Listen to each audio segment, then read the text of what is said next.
Oi, eu sou a Nara Barreto e eu tô na cadeira quente do Gestalt Aberta.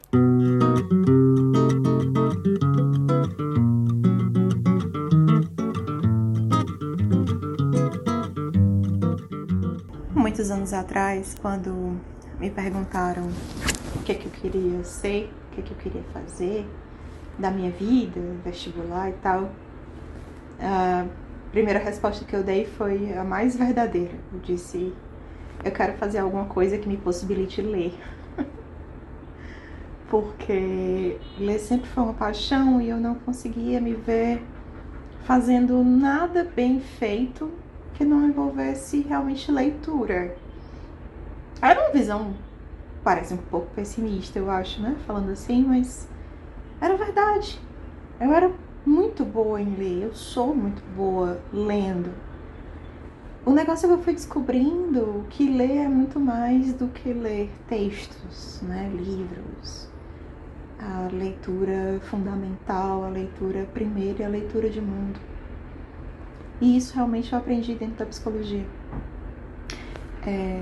Eu sempre fui uma leitora voraz. Eu tive a honra, né, o privilégio de crescer numa casa em que a leitura era muito incentivada, principalmente pelo meu pai. Meu pai era um homem muito austero.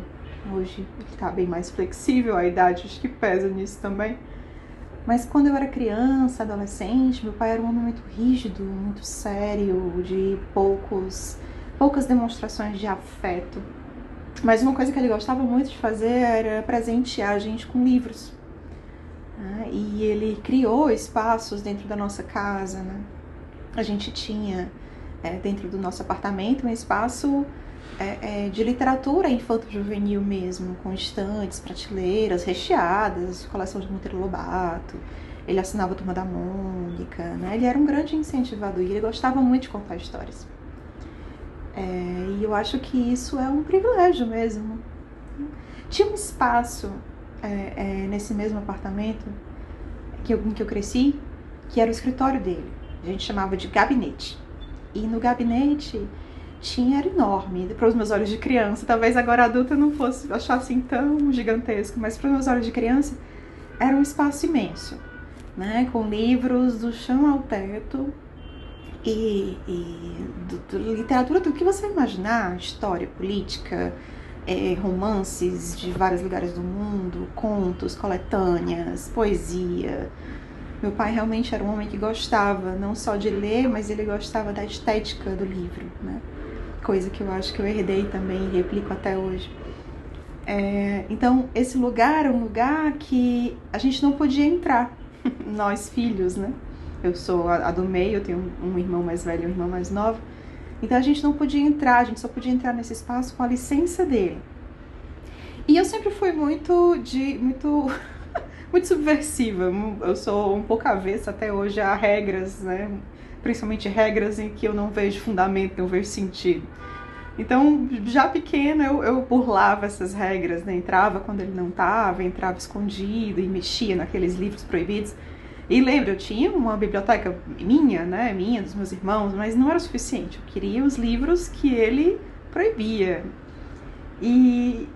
Isso eu lembro, eu tenho essa memória muito forte em mim como algo de muita adrenalina, né? O que fazia com que aquilo fosse um ato muito como se eu estivesse colocando em risco alguma coisa que valia a pena ser arriscado. Eu tenho essa sensação até hoje, sabe? Quando eu insisto em algumas leituras, quando eu me defronto com uma leitura que me mobiliza de tal forma e que eu sinto que eu estou vendo ali algo mais do que talvez fosse esperado que eu visse. Eu tenho essa adrenalina, eu tenho esse rush, né?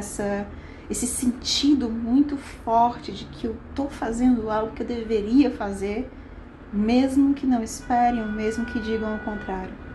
Acho que por isso, para mim, foi muito importante ao longo da minha vida profissional trabalhar com mulheres em literatura. Porque, de fato, apesar da minha vivência muito privilegiada, não é um espaço em que nós mulheres, que nós fomos incentivadas a ocupar como leitoras ou como escritoras. Não. longe disso. A minha mãe, por exemplo, né? A minha mãe era uma pessoa que eu não via como leitora, né? A mamãe, no máximo, eu via a mamãe lendo um livro religioso aqui ou acolá, ou uma revistinha da Turma da Mônica, que ela gostava muito também, mas não via a mamãe como uma pessoa dos livros. Então a figura literária para mim ficou muito atrelada à figura do meu pai.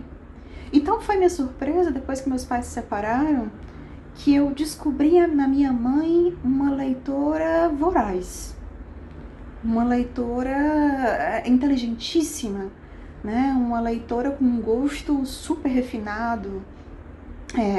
E foi lindo ver a minha mãe construindo a própria biblioteca. Acho que esse talvez tenha sido um dos momentos mais transformadores da nossa relação e da minha visão do mundo, da minha leitura de mundo até então, né? Talvez tenha sido aí também uma virada de chave para mim, e eu talvez até me dê conta disso enquanto eu falo para vocês, do quanto é importante para mim fazer da literatura um lugar de mulheres, sabe? Não que já não seja, não precisa que quem sou eu para fazer isso, mas para alertar pelo menos, sabe? Para levantar a bandeirinha e dizer, ei, aqui, olha aqui é massa, aqui é potente, aqui é um lugar de criação, é um lugar de autonomia, é um lugar de empoderamento, é um lugar de domínio sobre o mundo, é um lugar de ressignificação. Acho que foi, sim, uma virada de chave. Então, a literatura, ela permeia a minha vida num lugar mais íntimo, no meu núcleo familiar, nas minhas relações familiares, no meu processo de desenvolvimento enquanto pessoa e enquanto mulher. Eu tive um relacionamento, no meu primeiro casamento, que eu tinha uma dinâmica muito curiosa. O meu ex-marido não gostava que eu lesse. Então, quando eu comprava os livros, ele me criticava bastante. Dizia que eu gastava dinheiro com besteira, que, enfim, que tinha outras prioridades. E se ele me via lendo, ele ficava profundamente incomodado, que eu preferia ler a dar atenção, enfim. Uma coisa bem tóxica, não durou muito tempo, graças a Deus. Né? Mas isso também, depois que eu saí, ficou, sabe? Poxa, olha só que coisa, a gente pensa que isso não acontece, né? Mas tá aqui a gente, anos 2000, e isso acontecendo, essa dinâmica viva de opressão, de limitação, né? De medo, como se uma certa parcela, uma certa camada na sociedade, uma certa camada cultural que tem medo do que pode acontecer quando as mulheres acessam a literatura, quando elas acessam a linguagem. Esse é um medo muito arcaico, é um medo antigo, não é um medo de hoje. Está aí. A literatura passa por esse caminho também. Um caminho de se dar conta das limitações e buscar uma certa libertação.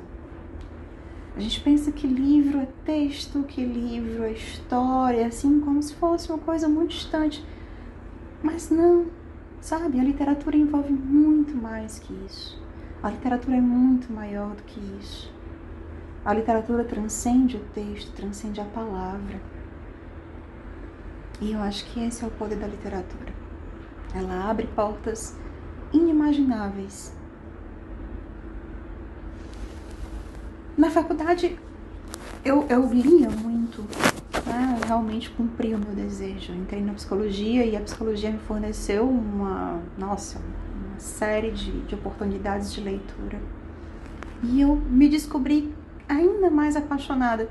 Muito embora eu não tenha tido um apego ao tipo de escrita, né, que a faculdade exigia. Eu não sou, até hoje, eu não sou uma pessoa acadêmica. Eu sou das palavras simples, das palavras passarinho, né?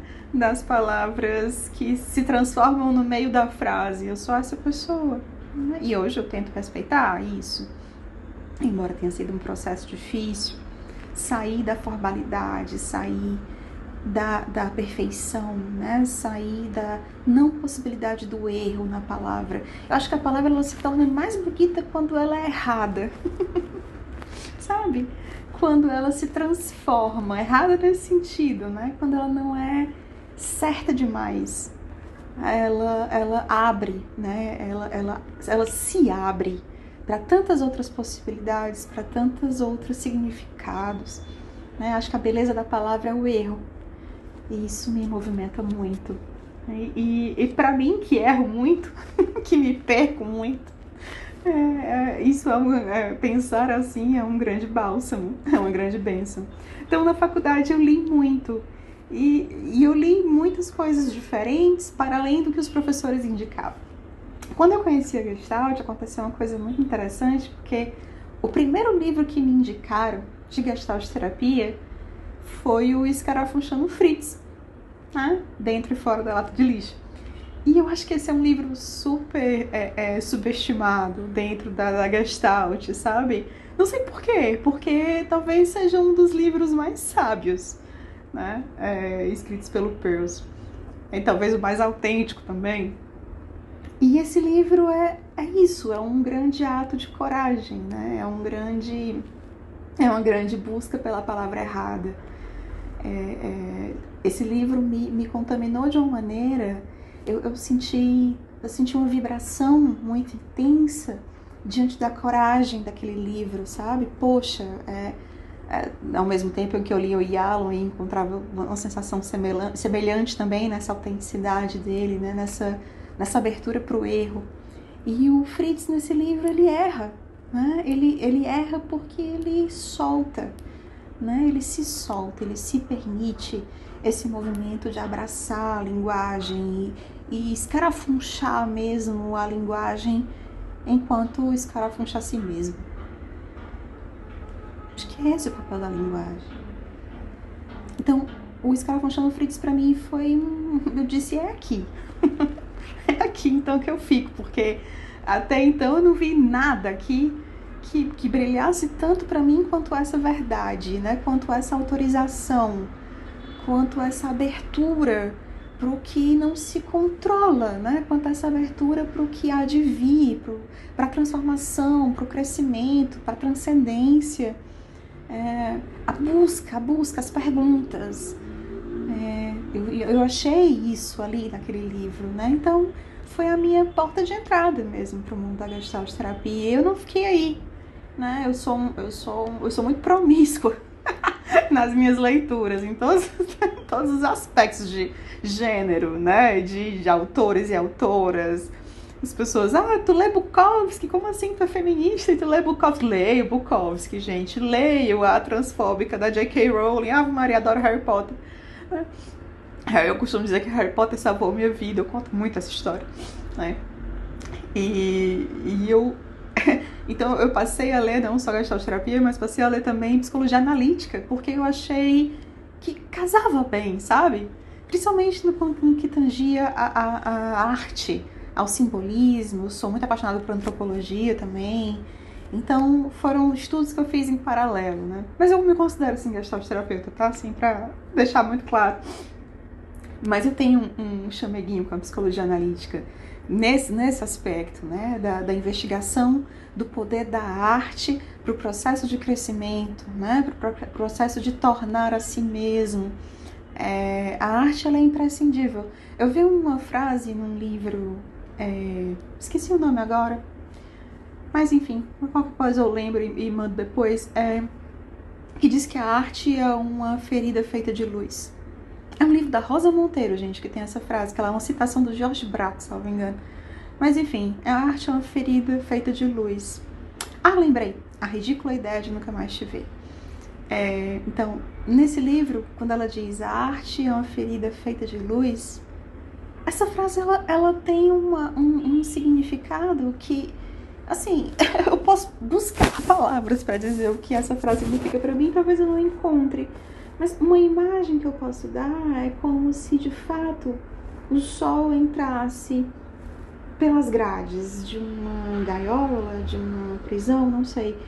Mas um sol cálido, um sol morno, sabe? Aquele que esquenta, assim, como se esquentasse de dentro para fora. A arte é uma ferida feita de luz. É isso que significa, né? A arte é uma ferida feita de luz. Eu nunca consegui me ver, até um determinado momento da vida, como uma artista. Achava que era muita presunção. Eu não consegui, durante muito tempo, ver que ler também é uma arte. E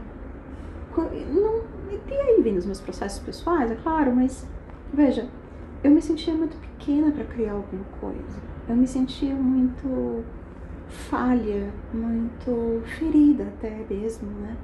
Para ser chamada de artista, porque o artista no meu imaginário seria a pessoa reluzente, né? A pessoa solar, a pessoa que é intuitiva e que abençoada pelo divino, né? Aquela pessoa que respira a arte, que tudo dela é pelos poros e as mãos e uma imaginação sem barreiras. Então eu já não era essa pessoa. Não criava nada, não sei desenhar nem casinha de palito. Sempre tive uma resistência, eu não sei dançar, isso é uma frustração imensa pra mim. Desafio, cantando parabéns. Então, eu sabia ler. Eu sabia ler. Né? E se me deixasse, eu leria pro resto da vida. Mas ler poderia ser uma arte? E aí eu descobri que sim, sabe? Engraçado. Foi estudando teoria literária e não psicologia que eu descobri que ler é uma arte. E é uma arte terapêutica. Ler é um ato de profunda criação. Muito mais do que o cinema, por exemplo, que já traz as suas imagens e a sua narrativa dadas, né? Tá posto. A literatura, ela é feita de vazios. Vazios. Que a gente tem que preencher com o que tem na gente. A gente tem que preencher com aquela preciosidade que cada um tem em si, né? Da criatividade. E isso é arte. É deixar que a palavra de fora entre ferindo e iluminando. E isso que acontece quando essa palavra entra e fere e ilumina é criação. Eu crio mundos, eu crio vozes, eu crio pessoas, eu crio situações, eu imagino possibilidades. E esse exercício eu levo para quando eu fecho o livro também. Uma pessoa que lê muito, cria muito. Bom, e aí eu trouxe isso para a clínica? Sim, eu crio muito. Eu escuto melhor porque eu leio bem. Isso também foi um outro aprendizado. Eu escuto melhor porque eu leio muito. Porque ler também é ouvir. E não é só ouvir os detalhes e as entrelinhas, né? E o que está subentendido no texto. Tem isso é muito importante. Isso é um exercício de escuta muito importante. Né? Mas é escutar a mim mesma também. Eu escuto as minhas sombras, eu escuto os meus medos, eu enxergo as minhas projeções. Eu me vejo sendo criada pelo texto. E eu me vejo criando o mundo através de um texto. Então, aprender a ler foi um exercício de aprender a escutar. Talvez por isso a psicologia tenha caído tão bem pra mim. E eu acho que caiu mesmo, sabe? Caiu muito bem.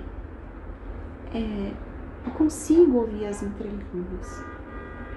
Eu consigo sentir como.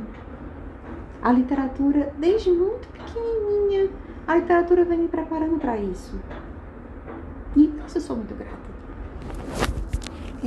Esse poder criador, ele tem uma interferência muito grande na clínica.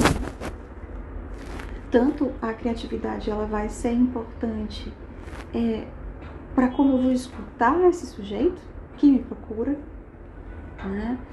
Os desdobramentos dessa escuta, o que essa escuta vai iluminar do processo. A criatividade entra aí, né? Entra num alargamento que às vezes não é possível para o sujeito, mas durante a relação, na construção desse vínculo, com a criatividade, isso acontece. E é muito importante é o reforço do poder criativo com os clientes, com as clientes. A ideia de poder segurar as rédeas, de poder fazer escolhas, de poder se posicionar, de se ver como um sujeito e não só como alguém que é levado pela maré, levado pelas contingências, pela vida, pelas escolhas de outros. O eu sou, eu faço. Isso é do poder de criação, isso é do poder criativo. E a literatura, ela inspira pelo poder imaginativo, sem dúvida, mas também pelas próprias histórias. Por isso o trabalho com literatura na clínica, ele é tão importante, porque as histórias, elas incentivam, não num sentido moral, mas elas puxam a linha, né, eu preciso me posicionar diante disso daqui, porque eu sinto raiva por alguém, eu sinto dor por alguém, eu me emociono, eu amo, eu odeio, né? Então eu me implico. Então esse fio que é puxado, ele é um fio muito importante, né? Ele é um fio de ouro mesmo, no processo terapêutico. Então a utilização dos livros na prática clínica, para mim, ele é um pilar central, né? Livros, música, outras narrativas também, até o próprio cinema, né? Eu uso também, mas o livro, o objeto livro, ele acaba sendo um mediador muito importante nessa relação terapêutica. Até porque a cliente pode dosar o grau dessa implicação, né? Ela pode dosar até onde ela vai ali. Então, ajuda, né? Ajuda a pessoa a descobrir o próprio tempo, né? As próprias limitações. E se surpreender também, né? Com os riscos tomados, né? Com a aceitação do não saber. Tudo isso acontece diante do objeto livro. E é bonito ver, sabe? Assim, me deixa feliz quando isso acontece. Então, a literatura, ela tem esse papel, né? Ela tem esse papel de puxar a gente para o mundo, puxar a gente para a vida. As pessoas dizem que ler é uma coisa muito solitária, mas eu não consigo ver assim. É impossível que seja, né? Se você parar para pensar, ler não tem como ser um ato solitário, porque você está lendo alguém. Alguém escreveu aquilo que você está lendo, né? Então já começa daí, já começa que é um diálogo, né?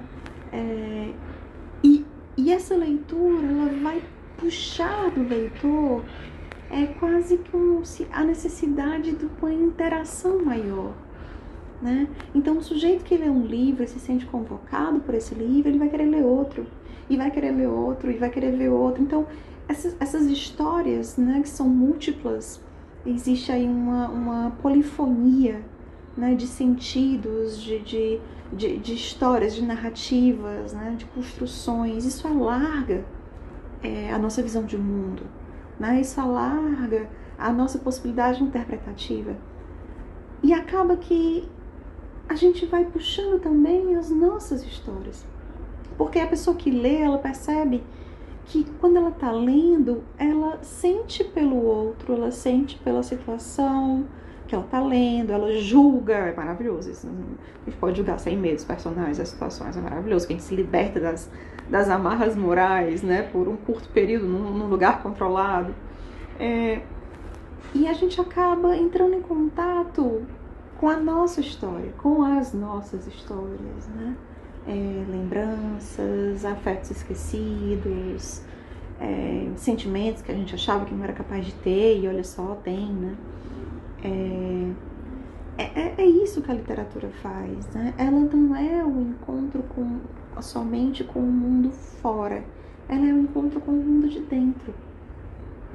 Talvez por isso algumas pessoas tenham alguma resistência, né, para a literatura, para ler, porque exige isso, né? Não só uma atenção para o que está sendo dito sobre o mundo, um personagem, enfim, um contexto qualquer, uma história de uma outra pessoa, não.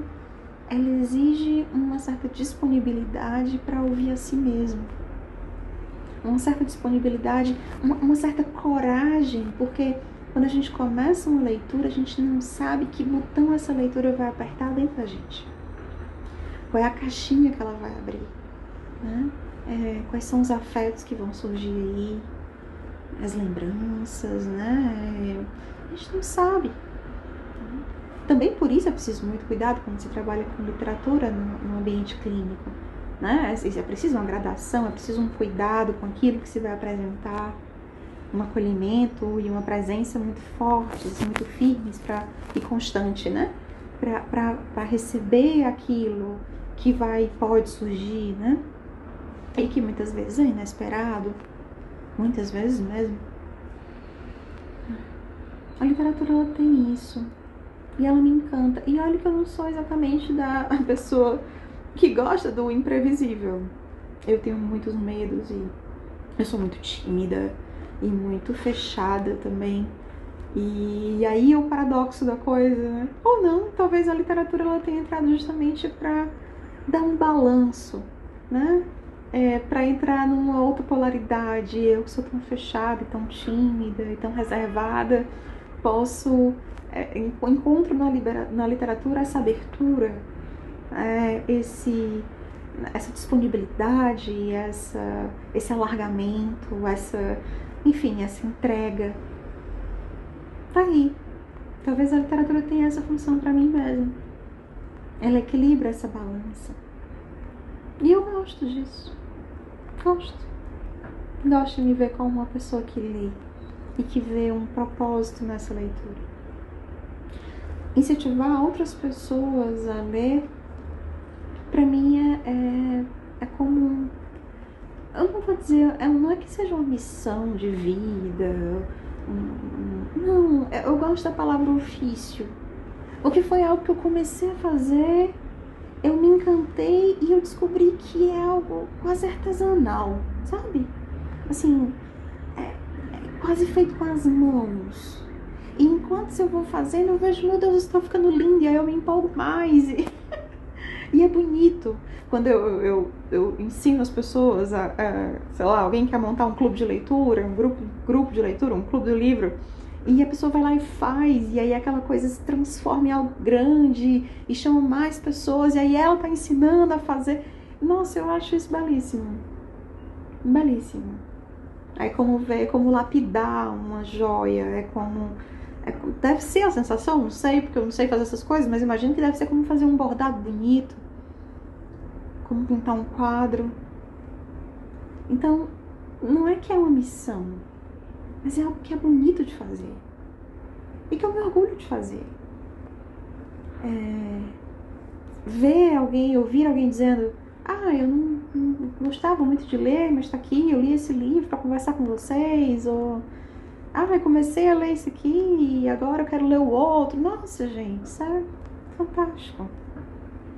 Alguém se permitir escrever, não é lindo isso? Alguém se permitir escrever, contar uma história, muitas vezes a história de si mesmo. Como é bonito isso. De uma beleza imensa.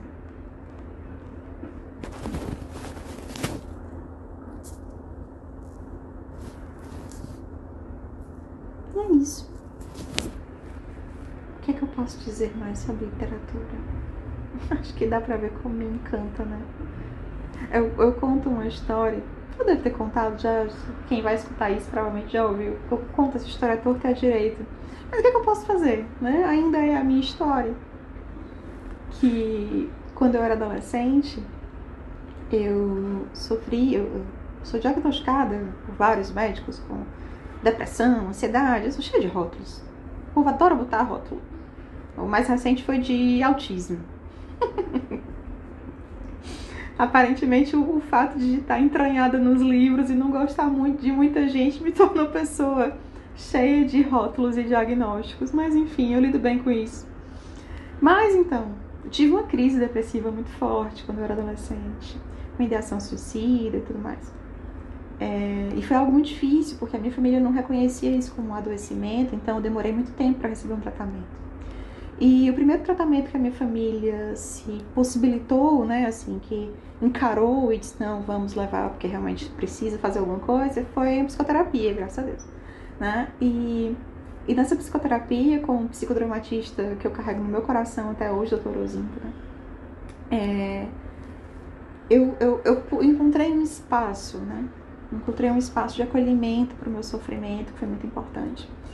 E eu tinha uma dificuldade muito grande de explicar para as pessoas o que eu sentia, porque é aquela coisa, né? Adolescente deprimido, mas como assim? Tem tudo, estuda no melhor colégio, os pais dão tudo que quer, viaja, não falta comida, né? É uma pessoa saudável, bonita, tá triste por quê? Não tem motivo, frescura, né? Você precisa trabalhar, precisa lavar uma louça, né?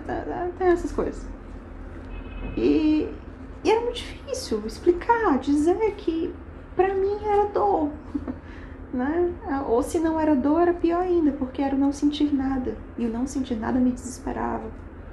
Então eu me sentia, e essa é a imagem que eu uso sempre, porque ela é uma imagem muito real. Eu me sentia um astronautazinho vagando no espaço, sabe? Assim, desconectado da nave, só com um cabinho assim, como se fosse um cordão umbilical, flutuando à deriva, perdido no espaço, onde ninguém podia me alcançar. E o meu terapeuta, na época, acolheu esse sentimento, né? E ele perguntou assim, qual é a coisa que ainda te segura aqui? Né? Assim, o que a vida ainda tem que te prende? E eu falei, a leitura, eu gosto de ler. Quando eu leio, eu esqueço. Né? Quando eu leio, eu tô em outro lugar, então, e é bom estar em outro lugar. E eu quero ler mais. E aí ele disse, pois então pronto, pois então faça isso, leia. E aí eu fiz, né? Fui seguir exatamente o que o psicólogo passou.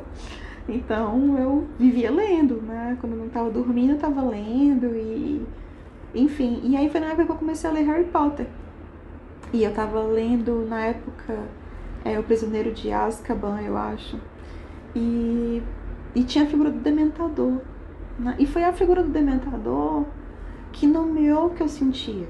O Dementador era aquele personagem que ele sugava qualquer positividade, né, das pessoas de quem ele se aproximava. Ele sugava tudo de bom. Então a pessoa sentia só tristeza, desamparo, frio, né? Ficava surda para os sons do ambiente, né? Era um aprisionamento mesmo em si, né? Que esse dementador gerava nessas pessoas. E tinha o beijo do dementador, que era quando o dementador sugava a alma da pessoa e a pessoa ficava morta em vida, que também era como eu me sentia. Então, quando eu vi o dementador, eu disse, é isso. E eu levei pra terapia, né? E foi... eu fiquei tão feliz, assim, porque eu... Nossa, isso aqui é essa imagem. É um dementador, tem um dementador aqui e tal. E foi muito legal levar isso pra terapia, porque foi aí que eu comecei, de fato, a ter uma melhora. Foi aí que eu consegui nomear. Foi aí que eu consegui tentar encontrar outras formas, né? De expressar a dor que eu sentia. Né? Tem um poeta, ai, minha senhora, agora eu tô péssima. Falar livremente pra mim é um problema, gente, porque eu sou péssima. Mas tem um poeta que diz que a palavra senta no trono como uma rainha, né? E o dementador pra mim sentou no trono como uma rainha, né? E tudo muda de lugar, né? Assim, tudo ganha uma nova cor, uma nova roupagem, uma nova perspectiva. E foi isso que aconteceu. Né? Então nós trabalhamos a figura do dementador em terapia e daí foi, né, eu segui o meu processo e eu sou muito grata por essa experiência, porque eu acho que foi naquele momento, né, em que eu entendi o que a literatura podia fazer. E eu entendi não racionalmente, eu entendi no corpo, eu entendi inteira, eu entendi numa experiência sem borda, né? Porque até hoje, quantos anos depois, sei lá, nossa, quase 30 anos depois, né? 20 e tantos anos depois, eu conto essa história e toda vez que eu conto eu consigo enxergar nela um outro significado, né? Toda vez que eu conto essa história, e eu conto muitas vezes, ela tem uma outra representação na minha linha da vida, né? Ela tem um outro sentido. E eu acho que isso é o que a gente faz na clínica também.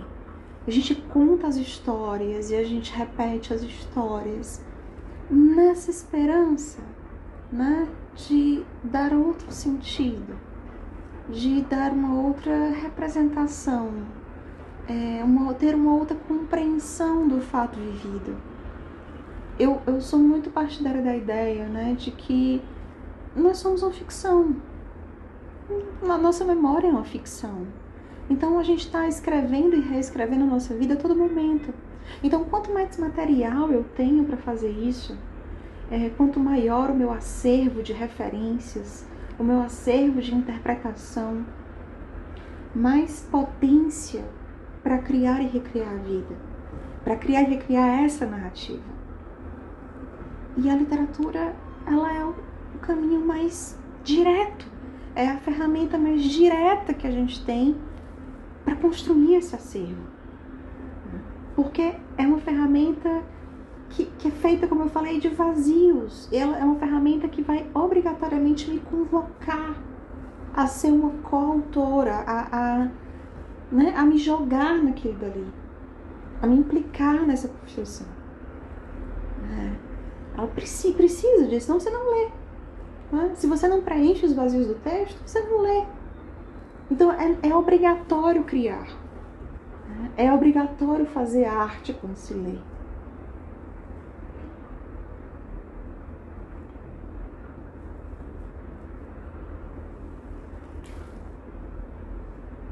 A literatura é muito importante para mim. E eu acho que eu vivo essa importância, quase como uma coisa sagrada.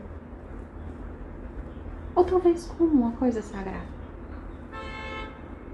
A literatura tem a minha gratidão e o meu amor. E eu acho que eu passo isso, sabe? Não preciso fazer muito esforço para convencer ninguém, porque a literatura sou eu. Eu sou a literatura. E talvez o meu ofício seja ensinar, mostrar às pessoas que elas também são literatura. E que a arte é possível. Na verdade, a arte não é só possível. A arte é uma convocação de vida. Se existe vida, existe arte. Não tem pra onde correr.